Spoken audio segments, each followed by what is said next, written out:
Assalamualaikum warahmatullahi wabarakatuh.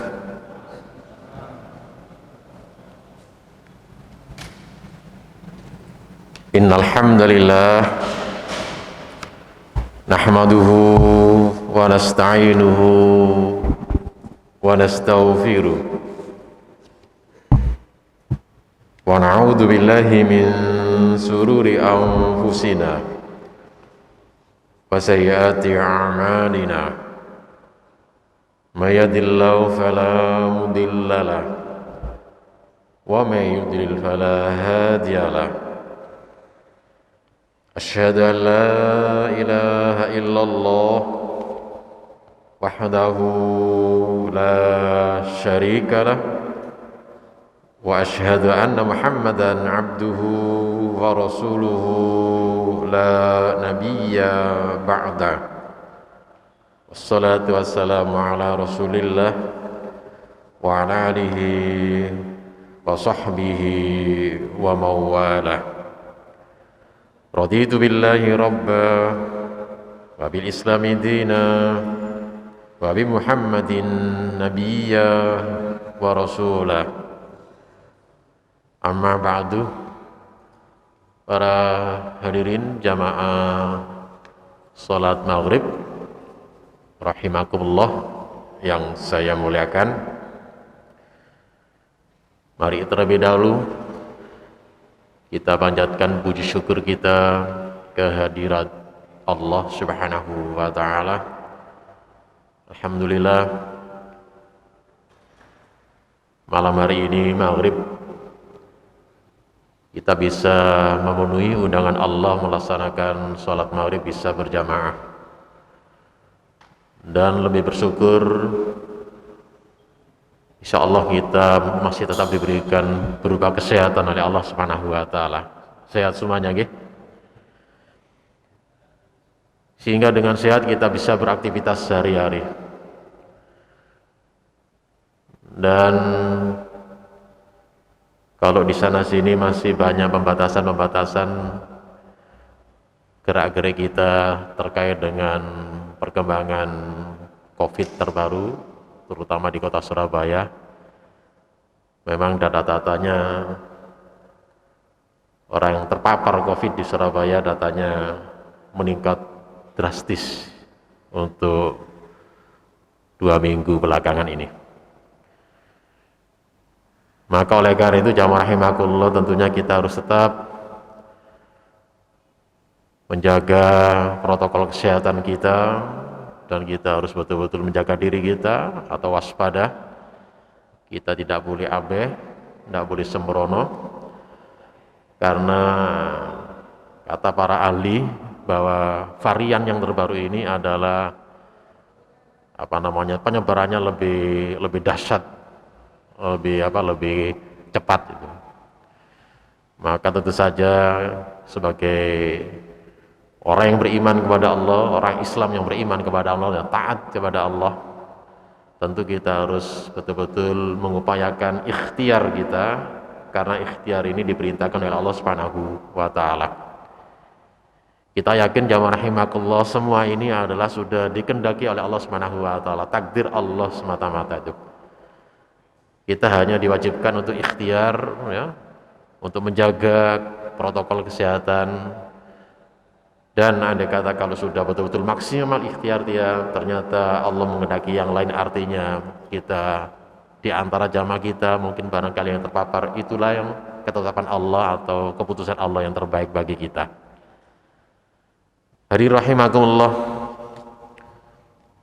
untuk yang terbaru edaran Wali Kota Surabaya 2 minggu yang lalu saya terima, ada 2 lembar yang terkait dengan pelaksanaan Idul Fitri atau tempat-tempat ibadah. Secara spesifik, secara khusus tidak disebutkan pelaksanaan Idul Adha, tapi protokol kesehatan terkait dengan pelaksanaan ibadah yang intinya masih mengacu pada peraturan-peraturan yang lama. Artinya di kota Surabaya masih berlaku sistem zonanisasi tempat ibadah. Kalau misalnya di daerah kecamatan atau kelurahan di mana zona merah, maka sama sekali untuk kegiatan ibadah atau kerumunan ini betul-betul dilarang, tidak boleh. Ya, jadi kalau betul-betul di RT-nya atau di kelurahannya zonanya masuk zona merah, maka kegiatan yang mengundang orang banyak atau kerumun-kerumun, ya, ya termasuk di sini mungkin sholat berjamaah barangkali itu ya, maksudnya itu tidak boleh karena mengacu pada peraturan menteri yang mengatur protokol rumah-rumah ibadah yang terkait dengan zonanisasi itu. Mudah-mudahan ya rahimakumullah di kota Surabaya ini, terutama di daerah terdekat kita ini atau di kelurahan kita, kelurahannya mana ini? Perak sini. Perak ini mudah-mudahan zonanya zona hijau, artinya dalam keadaan landai, dalam keadaan normal saja itu.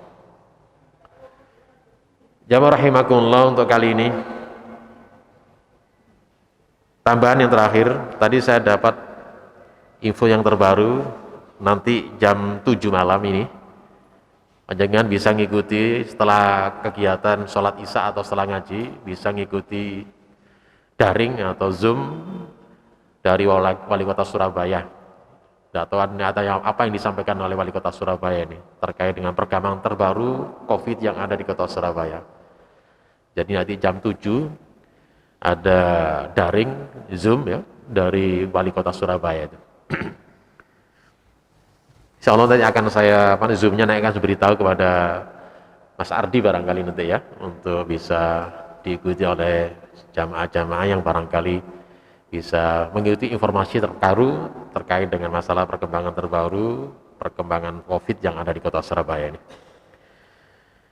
Untuk kali ini jamaah rahimakumullah, yang ingin saya sampaikan terkait dengan masalah fatwa Majelis Ulama nomor 28, barangkali ini belum pernah kita dengar atau mungkin sudah mendengar lebih dahulu, tetapi tidaklah keliru kalau fatwa ini ingin saya sampaikan lagi, karena berhubungan dengan masalah cara-cara ibadah kita, terutama ketika muncul berbagai macam pendapat-pendapat tentang masalah sholat Jumat. Ada keinginan beberapa orang-orang Islam yang pahamnya liberal gitu ya, bahwa sholat Jumat ini harinya tidak harus hari Jumat, bisa dilaksanakan hari Ahad atau hari Sabtu ya gitu. Nggih. Oh nggih. Saya terpaksa ini harus ngikuti protokol sini ini. Maaf, nanti jangan sampai di shot, maksudnya dibawa keluar beritanya, nanti laporannya di luar enggak enak itu. Begitu ada laporan ternyata saya kelihatan enggak pakai masker itu. Tolong nanti berhati-hati masalah ini. Karena beberapa waktu yang lalu ketika saya menyampaikan monitoring itu, kemudian lupa kok begini Pak, kenapa? Saya ditunjukkan gambar saya tuh. Memang maskernya kebetulan dibuka itu. Waduh. Jadi ada selalu pemantauan jamaah rahimakumullah terkait dengan masalah protokol kesehatan, terutama bagi anggota yang terlibat di Satgas COVID di kota Surabaya ini. Dan termasuk saya ini masuk di dalam tersebut. Jadi itu. Nggih, nanti tolong barangkali nggak capek dibawa dibawa keluar aja. Baik. Jamaah rahimakumullah. Jadi terkait dengan masalah tersebut, ada pemikiran-pemikiran aneh dan nyeleneh itu dari orang-orang liberal ya, bahwa dengan kondisi seperti ini untuk menghindari kerumunan itu ya rahimakumullah, ada pemikiran-pemikiran paham aneh-aneh itu. Di antaranya, mbok yo sholat Jumat jangan dilaksanakan hari Jumat saja itu. Bisa dilaksanakan sholatnya, misalnya sholat Jumat dialihkan pada sholatnya hari Sabtu itu. Atau sholat hari Minggu ya, jadi itu. Bahkan sampai sekarang juga muncul ketika ada beberapa 2 tahun ini pelaksanaan haji, terutama untuk masyarakat dunia, terutama lagi Indonesia, ada larangan atau mungkin tidak boleh seperti ini, maka ada keinginan pemikiran yang aneh-aneh itu, bahwa haji hendaklah tidak dilaksanakan pada bulan-bulan haji itu. Ini kan pemikiran-pemikiran yang aneh dan nyeleneh sekali itu.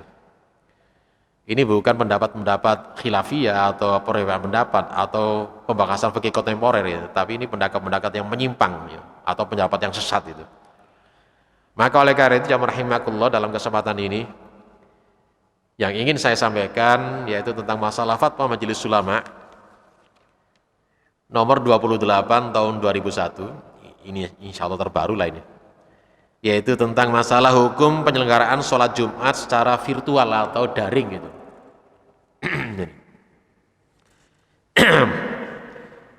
Sangat singkat sekali ketentuan umum dalam fatwa ini. Yang dimaksud, satu, penyelenggaraan sholat Jumat secara virtual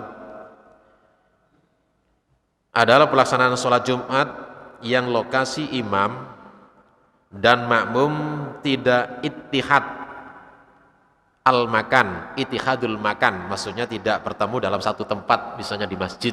Nah, itu yang dimaksud pengertian sholat Jumat secara virtual. Tidak ittisol, tidak tersambung secara fisik.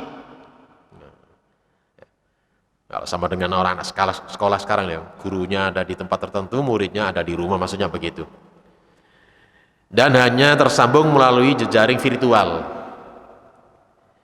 Dua, penyelenggaraan sholat Jumat secara hibrid ya, dalam pelaksanaan sholat Jumat yang imam dan makmumnya memenuhi ketentuan ittihadul makan dalam kesatuan tempat atau di masjid, dan ittisol, tersambungnya secara fisik antara imam dan makmum serta diikuti oleh makmum yang lainnya ya, yang hanya tersambung secara virtual. Kemudian jamaah rahimakumullah, ketentuan hukumnya. Satu, penyelenggaraan sholat Jumat secara virtual sebagaimana yang dimaksud dalam ketentuan umum angka 1, hukumnya tidak sah. Jadi sholat Jumat secara daring ya, imamnya mungkin ada di masjid, tidak ada jamaahnya, itu jamaahnya di rumah masing-masing itu ya, ini hukumnya tidak sah. Kedua, penyelenggaraan sholat Jumat secara hibrid sebagaimana dimaksud dalam ketentuan umum angka 2 ya, hukumnya di sini bisa menjadi dua, ada dua bagian. A, bagi imam dan makmum yang ittihadul makan, bertemu atau bersatunya tempat, dan ittisolul, nyambungnya antara imam dan makmum dalam suatu tempat, ini hukumnya adalah sah, boleh. Artinya misalnya kalau di sini pakai TV mungkin itu ya, di luar sana itu, kemudian jamaahnya di luar bisa melihat TV, walaupun gedungnya ini tertutup semuanya, jamaah rahimakumullah, itu maksudnya itu dibolehkan, sah itu. Tapi kalau misalnya masjidnya dibuka, enggak pakai layar monitor di luar, enggak ada persoalan, karena masih menyatu jamaahnya dengan di masjidnya itu. Kemudian B, bagi makmum yang mengikuti sholat Jumat dan hanya tersambung secara virtual, nah ini adalah tidak sah. Kemudian 3, dalam hal seseorang ada udzur syar'i, misalnya sakit atau musafir ya, yang tidak memungkinkan melaksanakan sholat Jumat, maka kewajiban sholat Jumat menjadi gugur dan wajib melaksanakan sholat duhur. Hukum Islam sangat akomodatif terhadap perkembangan masyarakat, akan tetapi ada beberapa ketentuan-ketentuan hukum agama yang sifatnya itu dogma ya, khususnya terkait dengan masalah ibadah mahdhah ya, misalnya sholat, yaitu sholat Jumat, termasuk jenis ibadah mahdhah, memiliki beberapa syarat dan rukun-rukun yang harus dipenuhi. Dan prinsip dalam pelaksanaan ibadah adalah mengikuti aturan ya. Hukum asal terlarangnya sampai ada dalil, sementara kalau dalam hal muamalah hukum asalnya adalah boleh sampai ada dalil yang melarangnya. Ya rahimakumullah, karena mengingat beberapa dalil-dalil di antaranya disebutkan di sini bahwa sholat Jumat adalah salah satu ibadah dalam Islam yang hukumnya fardu ain, karena berdasarkan sejumlah dalil-dalil di antaranya di dalam Al-Qur'an Allah berfirman, A'udzubillahi minasyaitonirrajim. Ya ayyuhalladzina amanu idza nudiya lis-sholati min yaumil jum'ah fas'au ila dzikrillahi wa dzarul bai'. Dzalikum khairul lakum in kuntum ta'lamun. Hai orang-orang yang beriman, apabila sudah diserukan untuk menunaikan sholat Jumat pada hari Jumat, segeralah mengingat Allah dan tinggalkanlah jual beli, itu akan lebih baik bagimu jika kamu mengetahuinya. Al-Quran surat Al-Jum'ah ayat 9. Adapun hadis-hadisnya di antaranya hadis disampaikan dari sahabat Abdullah bin Mas'ud, An-Nabi sallallahu alaihi wasallam qol liqaumin yakhtalifuna 'anil jum'ah laqad hamamtu an umura rajulan yusalli bin nas summa ukhra alayya rijalin yakhtalifuna 'anil jum'ah buyutahum.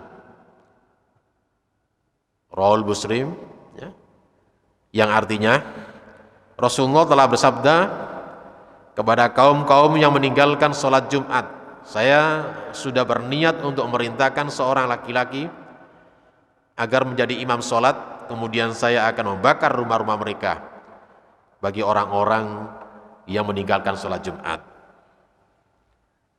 Kemudian juga ada riwayat lain yang disampaikan dari sahabat Abdullah bin Umar dan sahabat Abu Hurairah radhiyallahu anhuma.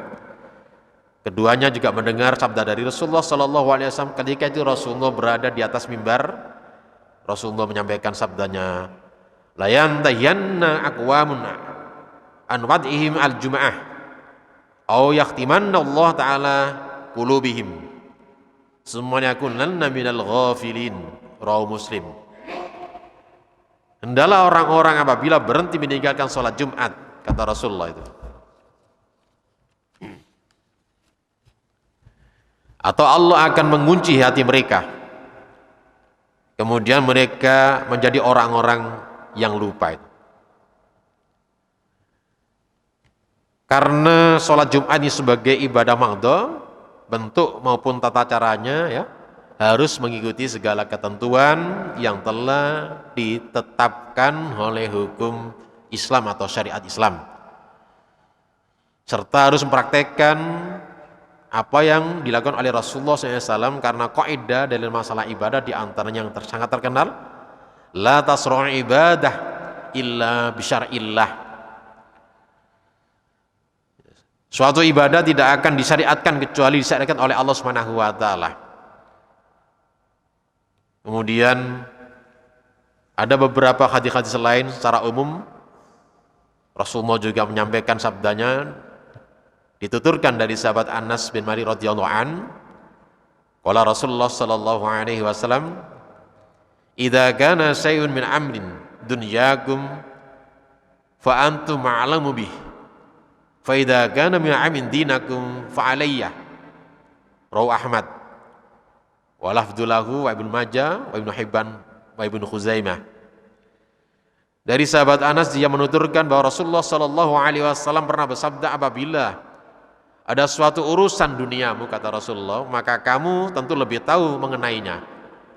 Dan apabila ada urusan mengenai agamamu, maka kembalilah kepadaku. Ya, kembali kepada tuntunan Rasulullah itu. Kemudian juga ada hadis yang disampaikan oleh Ibunda Aisyah radhiyallahu anha. Qala, dia mengatakan, qala Rasulullah sallallahu alaihi wasallam, man akhdasa fi amrina hada ma laysa minhu fahuwa raddun. Rawahu Bukhari wa Muslim. Rasulullah telah bersabda, barang siapa saja yang mengadakan dalam agama ini sesuatu yang tidak termasuk ke dalamnya, maka ibadah tersebut adalah tertolak. Hadis sahih Bukhari Muslim. Dalam lafaz lain di Muslim dituturkan dari Ibunda Aisyah menyampaikan, anna Rasulullah sallallahu alaihi wasallam qala, Man 'amila 'amalan laisa 'alaihi amruna fahuwa raddun. Rasulullah telah bersabda, barang siapa yang mengamalkan suatu amalan, ayu ibadah yang tidak didasarkan pada perintah kami, kata Rasulullah, maka ibadah tersebut adalah tertolak. Kemudian juga ada hadis yang sangat terkenal berkaitan dengan masalah salat secara umum, sallu kama ra'aitumuni usolli, rawahu Bukhari itu. Salatlah kalian sebagaimana kamu melihat aku salat itu. Kemudian ada kaidah-kaidah yang dijadikan patokan di dalam masalah-masalah ketentuan dalam ibadah mahdhu atau ibadah khos. Di antaranya al-aslu fil ibadat at-tahrim hatta yakum dalil ala annaha ibadatun masyru'ah. Jadi pada dasarnya ibadah itu dilarang, tidak boleh untuk dilakukan. Jadi seluruh ibadah itu pada asalnya itu tidak boleh dilakukan kecuali di sini ada terdapat dalil yang menunjukkan bahwa ibadah itu adalah diperintahkan atau masruh. Kemudian juga ada kaidah-kaidah lain, di antaranya disebutkan al-aslu fil ibadah at-tauqif fala yasra'u minha illa ma syara Allah. Pada dasarnya hakikat ibadah itu adalah bersikap tauqif atau berhenti pada dalil, sehingga tidak sah dilakukan kecuali disyariatkan oleh Allah atau ditentukan oleh Allah. Kemudian ada lagi al-aslu fil ibadah butlanun illa ma syara'allahu wa rasuluh. Pada asalnya ibadah itu adalah batal, ya, kecuali ibadah tersebut disyariatkan oleh Allah dan Rasulnya itu. Kemudian jamaah rahimakumullah, untuk memahami berbagai masalah-masalah yang berkaitan dengan masalah akidah, masalah akhlak, masalah ibadah dan muamalah duniawiyah, digunakanlah di sini sistem pemahaman yang betul-betul raji dan kuat, yaitu kembali pada dalil. Maka secara tegas dalil-dalilnya sangat banyak tentang masalah perintah sholat Jumat tersebut, yang tadi saya sebutkan di antaranya dalam surah Al-Jum'ah ayat 9. Kemudian juga ada tambahan dari hadis-hadis yang lain, di antaranya disampaikan dari sahabat Thariq bin Syihab. Maaf, Thariq bin Syihab ini sebetulnya bukan sahabat tapi tabi'in. Berdasarkan rawi lain, dia tidak langsung ketemu Rasulullah tapi melalui sahabat lain, ya. Rasulullah pernah bersabda, al-jum'atu haqqun wajibun ala kulli muslimin fi jama'atin illa arba'ah abdun mamluk aw imra'atun aw sabiyyun aw maridun, rawahu Abu Dawud. Salat Jumat itu adalah wajib bagi setiap orang Islam dengan cara berjamaah, kecuali terhadap 4 golongan, yaitu hamba saya, wanita, anak-anak, dan orang sakit. Jadi jamaah rahimakumullah itu, berdasarkan juga hadis-hadis lain cukup banyak sekali dalam perintah melaksanakan sholat Jumat, kecuali bagi orang-orang yang berhalangan atau ada halangan udzur syar'i. Salah satu di antaranya di sini disebutkan oleh hadis Rasulullah, berdasarkan hadis tadi itu di antaranya orang sakit. Bahkan dalam hadis lain Rasul Khuzaimah, orang musafir memang tidak diwajibkan untuk sholat Jumat. Itu termasuk halangan-halangan atau udzur syar'i. Tetapi manakala kalau tidak ada udzur syar'i, tetap sholat Jumat, ya, wajib dilaksanakan sesuai dengan ketentuan, ketetapan berdasarkan dalil-dalil yang sudah kuat. Maka sholat Jumat yang pada prinsipnya harus itihadul hilmakan wal itisol. Ini prinsip dasarnya itu. Jadi sholat Jumat itu adalah berada pada satu tempat antara imam dan makmum, dan nyambung antara imam dan makmum tersebut.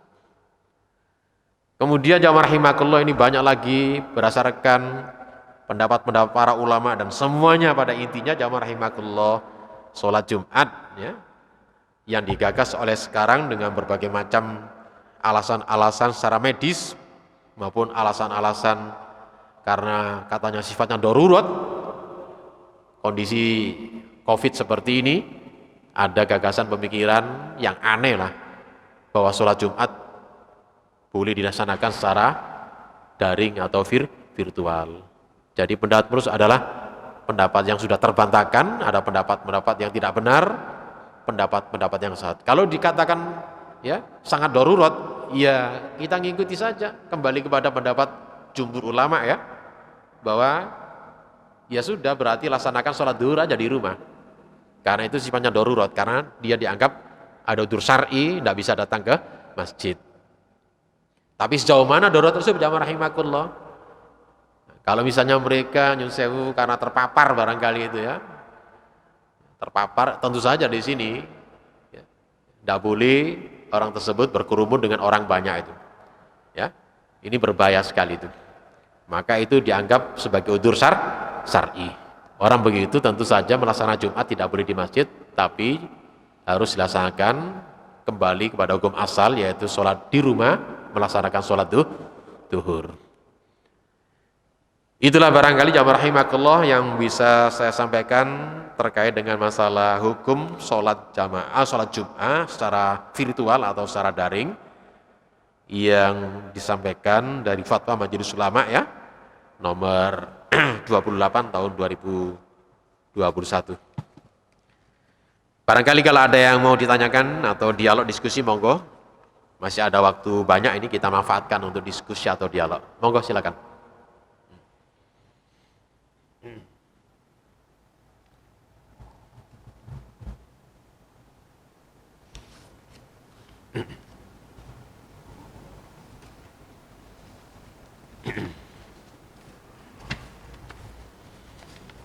Monggo kalau ada silakan Bapak.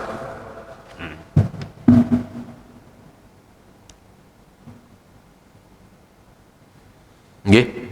Assalamualaikum warahmatullahi wabarakatuh. Waalaikumsalam warahmatullahi wabarakatuh. Terima kasih. Nggih. Yang pertama tentang fatwa ini memang berbeda di medsos tentang sholat wajib Jumat, akan pemikiran-pemikiran yang juga Sabtu atau Ahad. Jadi mungkin pemikirannya itu berada yang tidak mengetahui hukum-hukumnya atau tahu hukum-hukumnya hanya sengaja untuk memberikan suatu ruang Iya, nggih. dimana saya amati masyarakat atau bangsa Indonesia itu yang muslim tidak seperti muslim yang ada di Malaysia sama-sama beragama. Itu pendapat saya. Ngoten nggih, nggih. Sehingga mudah untuk bisa apa itu mudah masuk untuk dianalogkan dengan suatu agama lain yang seperti tidak bisa ditemukan dari Nggih, nggih. sehingga berakibat seperti di Indonesia itu kan bisa dengan daring untuk berubah dari rumah bisa dilakukan dari gereja. Nggih, nggih. Sholat Jumat atau Islam itu ada suatu patokan-patokan. Itu yang saya pakai pertama. Bagaimana untuk memberikan suatu dakwah di masjid-masjid atau di lingkungan itu yang apa itu yang pendapat saya atau pencerahan apa yang kedua tentang yaitu haji. Nggih. Seperti haji, seperti di Indonesia kan masih ada dua versi, satu karena negeri sendiri, yang kedua versinya bahwa kita tidak diterima misalnya terus untuk nah ini bagaimana pendekatan seperti umat Islam yang sudah mendaftar sekian tahun, Iya. sehingga menunggu ini menurut saya bagaimana memberitahu sehingga umat-umat itu kan akan menarik dana Ngoten nggih. sehingga apa itu menganggap ya buat apa saya menunggu lama-lama bisa saya gunakan dengan baik. Nah, ini yang Ngoten nggih.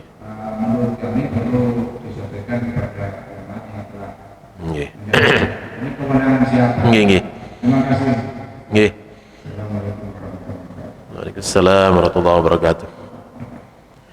Ada dua hal yang disampaikan tadi, pertanyaan atau mungkin pemikiran-pemikiran yang terkait dengan masalah paham-paham orang liberal itu. Orang liberal ini punya pemikiran yang bebas Pak nggih. Katanya orang Jawa pemikirannya sakarepe dhewe itu katanya. Jadi pengaruh-pengaruh alam pikiran libar itu karena pengaruh bisa dari orang-orang orientalis. Orang orientalis itu kan orang-orang ahli ketimuran, ya. Dan mereka rata-rata memang orang-orang yang sebetulnya mereka itu bukan beragama Islam. Rata-rata begitu. Pikirannya bebas sekali itu. Di antara pikiran-pikiran tersebut muncul berbagai macam, bukan zaman sekarang gitu ya. Tentang masalah bias gender itu sudah lama itu. Jadi tidak ada perbedaan masalah laki-laki perempuan. Bahkan dulu ada pemikiran sekali-kali lah kalau sholat jamaah imamnya bukan laki-laki saja itu. Dulu kan ada pemikiran begitu. Sekali-kali gantian ibu-ibu jadi imam jadi itu. Ini kan pikiran-pikiran liberal. Jadi liberal itu, bebas itu. Terus berkembang terus pikiran seperti ini dan itu diadopsi oleh orang-orang yang belajar Islam dari pemikiran-pemikiran orang-orang orientalis. Ya. Bahkan ya mereka itu kadang-kadang meragukan kebenaran wahyu Allah ini yang sudah autentik kebenarannya. Ini repot orang seperti ini. Ya. Mereka itu bukan orang-orang sembarangan, kata orang-orang cerdas lah orang-orang. Tapi ya nuranina betul enggak keimanannya ya itu lagi. Nah, sekali lagi tugas Majelis Ulama berkali-kali untuk mengkanter pemikiran tersebut dengan pemikiran-pemikiran yang meluruskan ya, yang salah, yang bengkok tadi, yang sesat tadi itu. Salah satu yang terkenal pada waktu Munasnya insya Allah tahun 2005 kalau nggak salah, Munas MUI ya di Jakarta itu ada 11 fatwa itu yang terkait dengan masalah hukum pemikiran liberal termasuk sekularisme macam-macam itu dihukumi oleh Majelis Ulama, hukumnya adalah haram, tidak boleh itu di dalam Islam. Apakah dengan fatwa tersebut orang-orang yang punya pikiran libar berhenti? Ya sampai sekarang nyatanya masih terus menyampaikan pikiran-pikiran yang aneh-aneh tadi. Yang namanya setan iblis itu memang ada di mana-mana Bapak jadi itu. Pikirannya orang-orang pinter tadi ya sih tapi cari-cari barangkali mungkin cesansi itu barangkali itu ya atau mungkin coba-coba itu bagaimana nih responnya umat Islam barangkali begitu. Nah, yang terbaru ini yang terkait dengan masalah karena kejadian berkaitan dengan wabah corona ini ada pikiran-pikiran yang aneh. Pokoknya sekali-sekali sholat Jumat dilaksanakan bukan hari Jumat saja katanya. Sekali-sekali bisa bisa diganti supaya nggak ada kerumunan menetap pada satu hari saja katanya begitu. Hari Sabtu lah atau mungkin hari Ahadnya atau hari Minggunya katanya begitu. Kemudian bisa virtual sebagaimana pelaksanaan kegiatan kebaktian yang ada di tempat lain atau di rumah-rumah ibadah yang lain. Jadi sangat beda sekali Islam dengan cara-cara ibadah agama lain. Ya. Mungkin kalau barangkali saya sering tanya kepada para romo atau para pendeta. Jadi praktis kegiatan khutbah-khutbah di gereja-gereja baik Katolik maupun gereja-gereja Kristen. Praktis rata-rata yang banyak itu maksudnya gereja besar tidak ada sama sekali itu. Dilaksanakan bagaimana Romo? Katanya ya daring itu virtual itu. Begitu. Jadi sepi kalau di gereja-gereja pada hari layanan-layanan kegiatan kebaktian itu. Nah, Islam tidak begitu. Jumat nggak bisa diganti dengan virtual tidak bisa.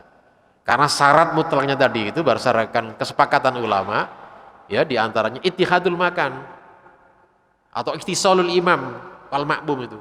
Ini penting ini, nggak bisa dipisahkan.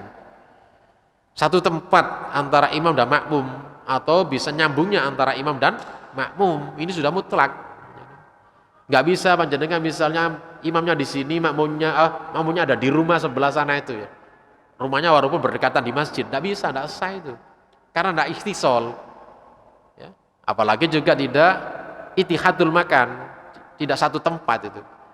Kecuali kalau misalnya Nyun Sewu rumahnya sana itu ya melebar jamaahnya di sana kemudian sampai mendekati dan rumahnya dibuka barangkali itu lamangnya dibuka, ada jamaah di sana, ada di rumah itu, nyambung dengan jamaah yang di masjid sini. Itu namanya istisol, itu baru boleh. Pak Ustaz, 10 menit lagi. Apa itu? Waktunya Oh. ada pertanyaan lagi dari Mas ini, takutnya nggak cukup waktu. Oh ngoten. Sebentar, ini yang kedua belum saya jawab. Yang kedua masalah haji, singkat saja Pak. Ini wallahu alam, yang jelas keputusan akhir saya ikuti perkembangan yang ada ini kebijakan Arab Saudi. Memang tidak boleh semuanya, hanya dibatasi 60.000 dan itu pun cukup penduduk Arab Saudi saja atau orang-orang yang mungkin ada di sana itu. Lalu bagaimana memberikan pencerahan bagi jamaah-jamaah yang 2 tahun tertunda ini terkait dengan masalah dananya? Ya terserah jamaahnya, katanya pemerintah bisa diambil boleh itu. Tapi Nyun Sewu kalau sudah niat haji Pak Nyun Sewu, walaupun misalnya tertunda ini, insya Allah Allah mencatat lah itu. Andai kata misalnya sampai dipundhut oleh Allah meninggal dunia, insya Allah Allah akan mencatat, insya Allah akan diniati sudah niat haji itu. Tapi Nyun Sewu kalau sudah niat begitu, Nyun Sewu banyak pengalaman cerita itu, ya sudah niatan haji tidak ada apa-apa, kemudian dia ambil uangnya saja, kemudian dibuat yang lain, ternyata Nyun Sewu ini berakibat pada kehidupannya itu bukan barokah Nyun Sewu begitu, menjadi tidak enak itu, karena sudah ada niatan itu. Ya monggo kalau sudah niatan begitu, tetap aja nggak usah diambil uangnya ya, dan berhusnuzon saja uang tersebut insya Allah tidak dipakai kemana-mana, begitu ya. Jadi tidak dipakai kemana-mana, dan insya Allah uangnya itu masih ada itu. Begitu itu tambahan dari saya yang nomor 2 tadi. Bagaimana Pak? Nggih.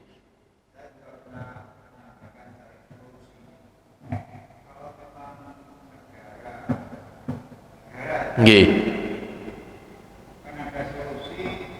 Ya itu mungkin pernah kan orang Indonesia berangkat dari Filipina, tapi memakai dari negara Filipina. Nggih. Mungkin Nggih. pakai dengan Malaysia Nggih. atau Brunei. Nggih. Paling dekat itu Brunei. Baik, nggih. Sehingga itu satu solusi sehingga Nggih. ya umat Islam ini bisa menjalankan ibadah haji. Nggih. Itu terkait masalah kebijakan kuota Pak. Ya memang itu namanya siasat, nah apa-apa saja kalau bisa dilakukan. Tapi sekarang ini kebijakan umum untuk larangan pelaksanaan haji 2 tahun ini memang kebijakan Arab Saudi. Tidak boleh dari semua negara itu. Tidak boleh semuanya, hanya khusus ibadah haji dibatasi 60.000, itu pun hanya khusus orang-orang Arab Saudi saja. Jadi begitu. Artinya orang luar tidak boleh di sana, ngaten nggih. Itu saja. Jadi boleh-boleh saja kalau kita misalnya memanfaatkan kuota dari negara lain, mensiasat dikit boleh-boleh saja. Mungkin namanya teknis saja. Asalkan tidak menyulitkan bagi jamaah haji, tidak merepotkan bagi jamaah haji. Begitu nggih, prinsipnya boleh-boleh saja. Monggo lanjut. Kita manfaatkan waktu. Waalaikumsalam warahmatullahi wabarakatuh. Saya mau tanya Nggih. mengenai kerapatan soft Iya. kondisi yang sekarang. Baik, nggih. Jadi ini sudah dibahas, kalau ini fikih kontemporer itu. Jadi bukan maksudnya WHO itu bukan itu ya. Ini sudah dibahas panjang lebar oleh ulama-ulama Arab Saudi, ya. Kemudian ulama-ulama Al-Azhar sudah dibahas. Pada kesimpulannya ini pembahasan masalah hukum darurat.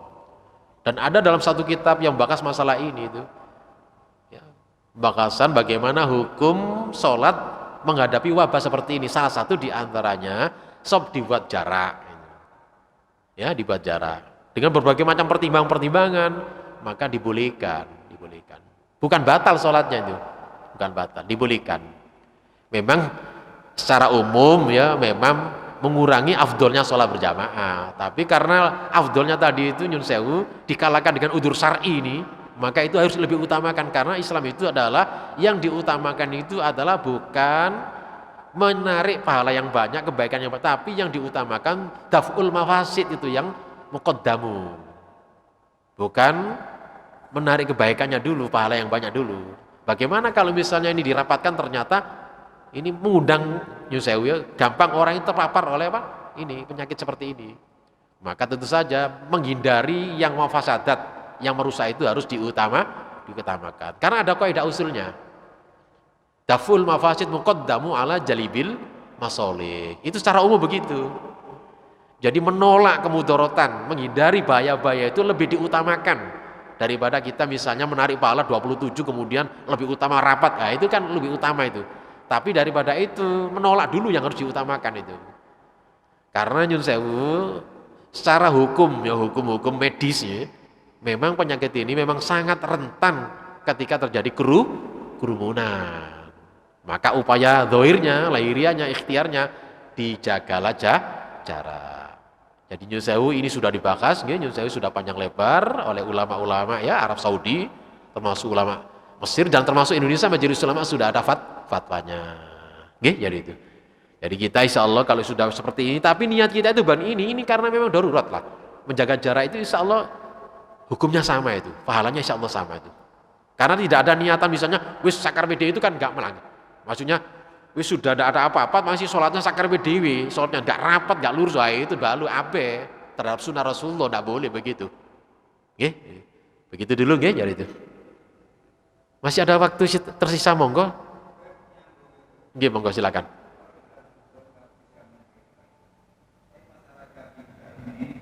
Kalau belum memahami seperti itu, sehingga saya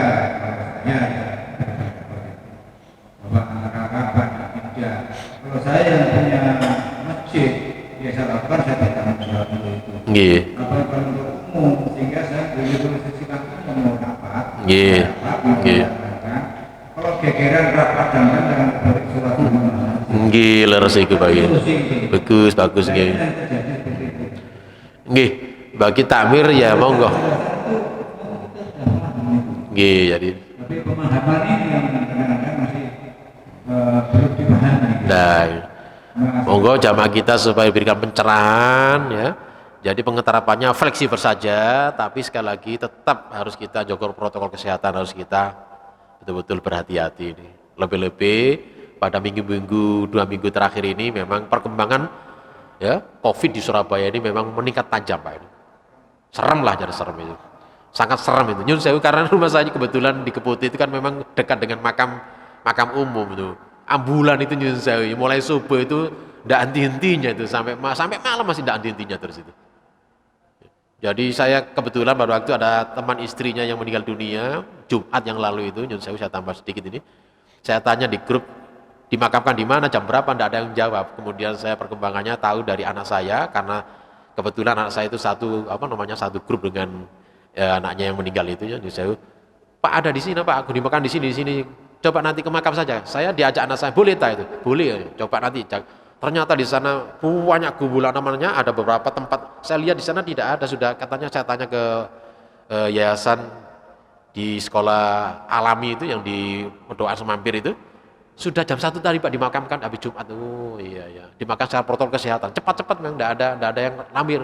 Enggak ada yang lama-lama di sana itu. Saya diberitahu anak saya, ini khusus makam Covid Pak ini. Sekarang yang umum itu ada di sini itu. Penuh Pak sekarang bayangkan itu. Begitu jamaah rahimakumullah. Untuk 2 minggu terakhir ini seperti itu.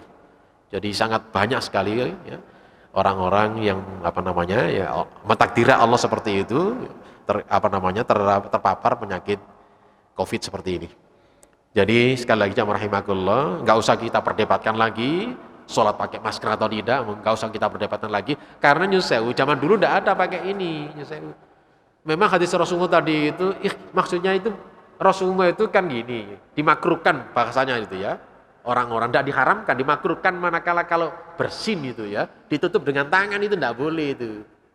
Kalau misalnya bersin pada waktu sholat ditutup dengan tangan enggak boleh. Itu makanya hadis itu begitu, bukan konteksnya pakai masker itu, bukan hatinya itu. Kemudian direka-reka ini hukumnya pakai masker itu. Maka insya Allah pakai masker ini adalah bahasan fikih kontemporer itu. Jadi itu.